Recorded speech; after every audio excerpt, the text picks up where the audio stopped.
Des quatre coins Saint-Jacques au quai du marché aux poissons, on ne peut pas dire que la circulation des automobilistes ait été perturbée ce dimanche. Un petit passage sur la place Saint-Pierre offrait toutefois un bel aperçu de moyens de transport alternatifs. On souhaitait faire tester aux gens des vélos un peu particuliers, pour le fun d'abord, donc des vélos couchés, des WAV comme on peut les voir derrière, ou alors des vélos électriques pour tester. Il y a pas mal de gens qui disent tiens j'aimerais bien essayer avant d'en acheter un. Ça coûte cher un vélo électrique ? 2000 € plus ou moins.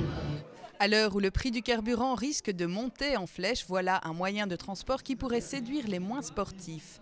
À noter que le vélo électrique existe aussi en version 4 roues, une formule adoptée depuis 4 mois déjà par nos forces de l'ordre. Il fallait aussi que nous montrions l'exemple et on cherchait des petits véhicules qui pouvaient nous aider à nous déplacer facilement et justement de façon écologique mais aussi de façon silencieuse et pouvoir s'insinuer un peu partout dans les petites rues et dans les petites ruelles. Autre solution pour bouger de façon écologique, les transports en commun que l'on peut facilement combiner au cyclisme grâce à ce genre de vélo pliable. Malgré ce vaste choix de vélos, pratiques originaux ou chics, les sceptiques restent nombreux quant à l'accessibilité de la ville aux cyclistes. Pour les sans-voitures, il faut aménager des pistes cyclables et les terminer surtout. Quand on arrive dans un rond-point, il n'y a plus rien.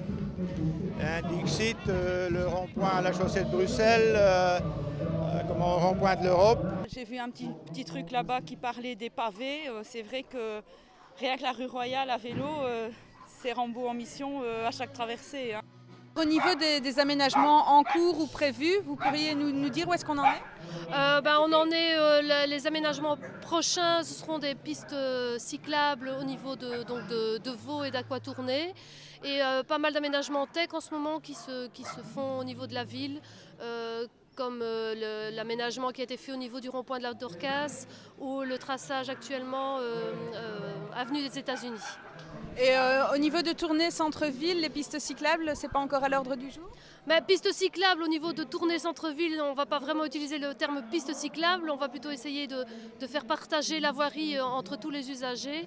Et donc là, le fameux projet quartier cathédrale va vraiment prendre toute cette dimension en compte. Il est clair que Tournai a un retard à combler par rapport à ses voisines flamandes. Tournai sans voiture, une initiative à encourager, mais dans les faits, il reste à faire un fameux coup de pédale.